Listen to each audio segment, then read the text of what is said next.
s'han constatat que Berga, algunes parts de Berga estan brutes.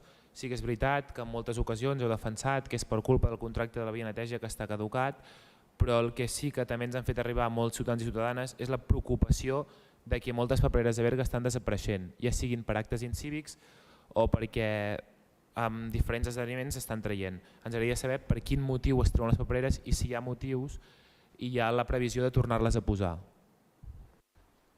No hi ha cap instrucció ni cap voluntat de treure papereres. És veritat que a la ciutat hi va haver, durant el moment de la incorporació del porta a porta, aquí sí que es van treure algunes papereres, de vegades perquè els veïns fins i tot ho volien quan hi havia aquests abandonaments a mal lloc. Però això diguem que ha quedat enrere ja fa anys, i si ara mateix desapareix alguna paperera és perquè hi ha hagut un acte de vandalisme o perquè s'ha fet malbé i s'ha de tornar a reposar.